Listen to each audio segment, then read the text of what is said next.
In the last class, we talked about factors affecting the resistance, and we saw how the length affects the resistance. The more the length, the more the resistance. How the area affect the resistance, which means if the area is lesser, then the resistance is going to be more. If the area, this area that I'm talking about is the cross section area. If the cross section area is larger, that means the resistance is going to be smaller. So we found out the factors affecting the resistance, and we also discussed what is the formula. We came down to this formula: R is equal to rho L upon A, where R is the resistance, rho is the resistivity. Okay, it is a constant. Fine. And what is the unit of rho? It is ohm meter. Then we saw that metals and alloys will have the resistivity in the range of 10 to the power of minus 8 ohm meter to 10 to the power of minus 6 ohm meter. Insulators, we saw the resistivity is quite high. Why is that the resistivity of insulators have to be very high? Because they are insulators. Insulators means they will not allow any current to pass through them. That's why they are called insulators, which means their resistivity, their capacity to resist the flow of electron is very, very high. Metals will have very, very low resistivity because they can't resist the electrons, they can't stop any, they can't block any electrons. The alloys are in between the metals and the insulators, but they still come in the category of metals only, because what are alloys? Finally, alloy is a combination of 2 to 3 metals together. Now look at this table. This table is given in your book, and you can very clearly see that these are the conductors on the top here. From silver to manganese, these are the conductors, which means they will allow the current to flow through them. They will not be able to block the electrons. So look at the resistivity. The resistivity is so less. It is in the 10 to the power of minus 8. So less resistivity because they are not able to stop the electrons. Look at alloys, slightly more, which means alloys will be able to restrict to some extent, restrict the flow of electrons to some extent, but still they are good conductors. Okay, look at insulators. Insulators are glass, rubber, ebonite, diamond, paper. Okay, so these are, look at the resistivity, very high, 10 to the power of 12, 17, 16. So now you understood what is resistivity. Whichever material will be able to stop the flow of electron, restrict the flow of electrons, will have more resistivity. So which are those? Insulators. So insulators will have high resistivity. Now why do we sometimes use alloys, and where do we use alloys? We use them in have you seen those electrical heaters? Any electrical heaters? The coiled ones, those are generally made up of alloys. Most of the heaters are made up of alloys. Now why so? Is because, now look at this, alloys do not oxidize. Okay, they do not burn readily at high temperature. So you will not want that, whenever you pass high amount of current and then it starts burning. What you would want is that whenever high current is flowing through it, it should just allow all the current to pass through it and produce heat. It should not start burning. For that purpose, you will use alloys. Okay, for example, let's say copper wire. Have you seen fuse in your house? There's a small wire generally made up of copper, and when high amount of current is passed through it, it actually starts burning. Yeah, the circuit will break. So you do not want that. Let's say bulb. Now if it is a 100-watt bulb or even higher watt, when high amount of current is passed through it, ideally it should burn, but it is not burning. But what is happening? It is not burning, but on the other hand, it is providing you lot of heat and light. But it's not burning. Even if high temperature, it doesn't burn. That is the quality of that element. Okay, that element is known as tungsten. We'll talk about it in the next slide. But as of now, please understand that these alloys do not burn easily at high temperatures, and that's why they are able to resist some flow of electrons and also allow some of the current to pass through it. That's why these are very strong, and they are generally used in electrical iron, then any heating devices, toasters and all, and similar appliances. That's why you will prefer not conductors but alloys. Then look at this. Copper and aluminum are generally used in electrical transmission light. Why? Is because first of all, they are very, very good conductors of electricity. It is easy for us to transfer the electricity from one place to another place. Why you will not use alloys here is because you do not want, you want that whenever high amount of current passes, high means higher than some required limit. If higher than the required limit of the current is passing, then the circuit should break, they should melt. Okay, otherwise it is dangerous in the domestic for the domestic use. So you will not use alloys here, you will use conductors here. Now we have talked about factors affecting resistance. We have, what is it? Length, then the cross section area, then the temperature and the type of material. Just I'm quickly revising the same thing. How does the length changes the resistance? As the length increases, the resistance also increases. So this is the graph. If you plot a graph, resistance versus length, you will get a straight line, which shows that as the length increases, the resistance also increases. Similarly, the cross section area, the lesser the cross section area, look at this. Now here at this point, the cross section area is less here. So look at the resistance is very high. So if the area is less, resistance is very high. Look at this point. If I plot a point here, the x-axis, the cross section area is very high. When the cross section area is very high, what is the resistance? Resistance is only this much. This is the resistance, very low. Okay, so this is the graph for cross section area and resistance. Now how does the temperature affects the resistance? Temperature increases, resistance also increases. Okay, temperature increases, resistance also increases. How is the type of material affects? We just discussed what all materials will have more resistance. Insulators will have more resistance, and metals and alloy will have less resistance. Okay, because metals and alloy allow the current to flow through them. So whichever material allows the current to pass through them, they will generally have very less resistance because they are not able to stop the flow of electrons or block the flow of electrons. So these are them. We are going to just touch upon one or two numericals, and these are based on the formula that we have already discussed in the last class. Now the question here is, how much current will an electric bulb draw from a 220 volt source if the resistance of the bulb filament is 1200 ohms. So first is you have to write the given data. What is given to us here? You have been given V, which is 220 volts, and look at this ohm. As soon as you see this unit, it should strike you that 1200 should be the resistance. So you have V and you have R. You have been asked how much current will an electric bulb draw. You are asked to calculate the electric current. So the formula is very straight.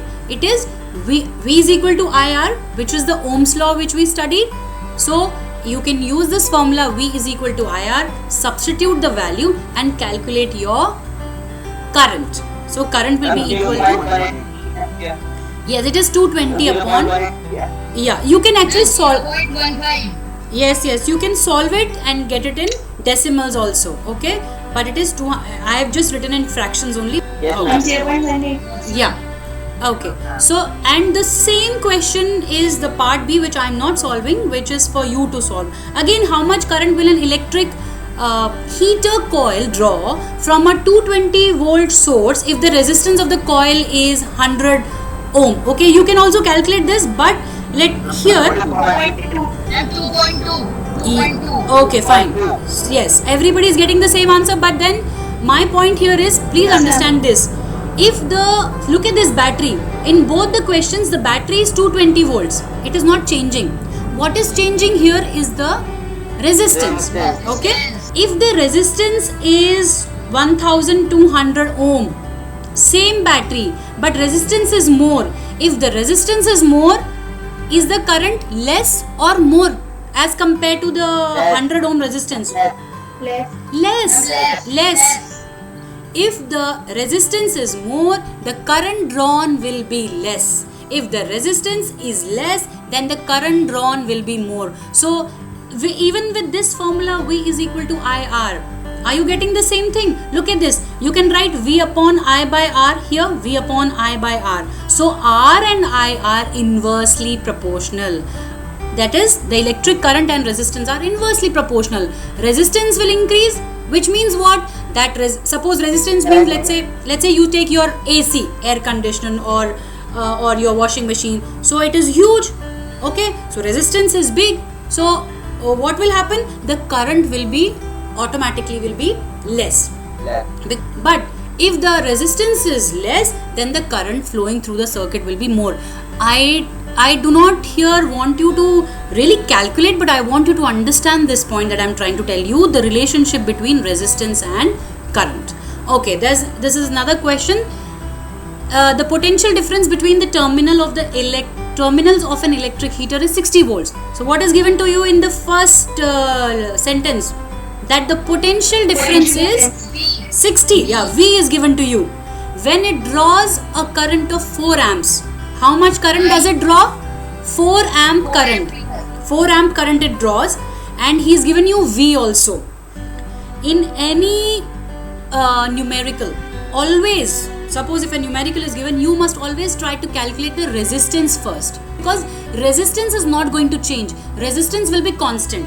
What you know in this question is that 4 amp of current is flowing, and you know that the battery is, or the potential difference is 60 volts.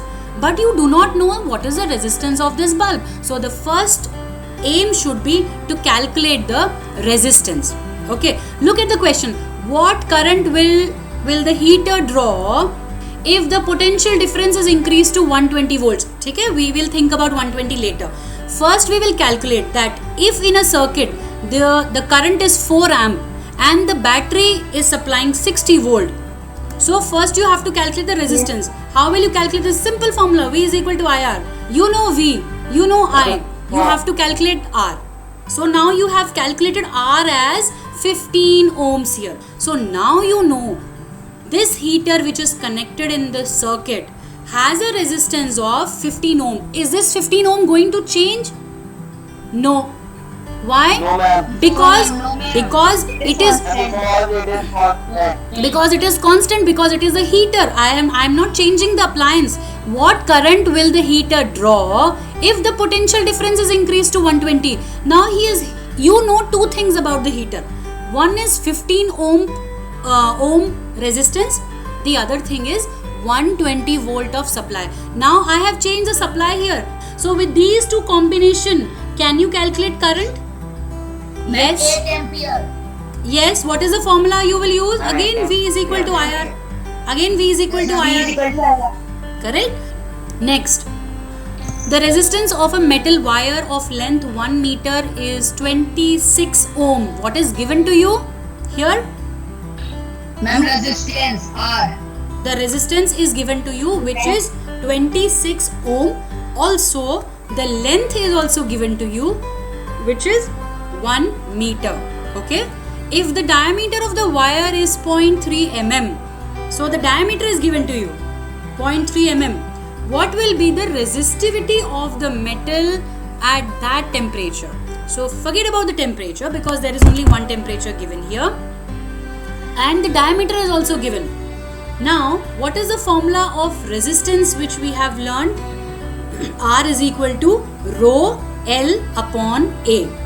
Okay, so from that we will take out the resistivity on one side. So if we take out resistivity on one side, I will get R A upon L. Okay, R I already know, which is 26 ohms. Okay, L also I know, which is 1 meter. I do not need to convert that meter into any other unit, because it is already in meters. But I do not know my area. Now, what is the cross section area of the wire? Cross section means that circle. That circle. Okay, so what is the area of the circle? Area of any circle is pi r square. So you know what is the value of pi, you know what is r, you have been given diameter here. Okay, this is the diameter which is given. So you can this is the diameter 0.3 mm. I have converted this mm into meters. 3 into 10 to the power of minus 4 meters, and then that has to be converted into radius. What will be the radius? Diameter upon 2. So 3 upon 2 is 1.5. So 1.5 into 10 to the power of minus 4 meters. I just have to substitute these values, and after substituting I will get the answer. Look at this. A 4 ohm resistance wire is doubled. So first we are going to write the original resistance, then we will write the new resistance. Okay. So the original resistance, the resistance was 4 ohm. Let us consider that the length of that original resistance be L. Now the area is A. Let us consider that the area, the cross section area, not the area. The cross section area is A. Okay. Now when the length becomes half, the area will automatically gets doubled. So you know the original R, you know the new R. What is the new R? Let us say that the new resistance is R1. Any figure, any number, any alphabet you can take, R1. The old length is L, but the new length becomes L by 2. The old area is A, and the new area has become 2A. So now we have all the quantities with us. So what will be the new resistance? The new resistance will be rho L upon A is the formula. So in place of L, I will substitute L by 2. In place of area, I will substitute 2A, because this is the new resistance. These are the values. What is the old resistance? R is equal to rho L by A. Okay. Now what I will do is I will divide R1 by R. Means I will divide this R1 upon this R. If I divide them, look at this. Rho L by 2 upon 2A upon rho L by A. All the similar terms will get cancelled, like rho will get cancelled, A will get cancelled, L and L gets cancelled. So I will be left with R1 upon R is equal to 1 upon 4, which means that solve it, you will get R1 is equal to 1 ohm.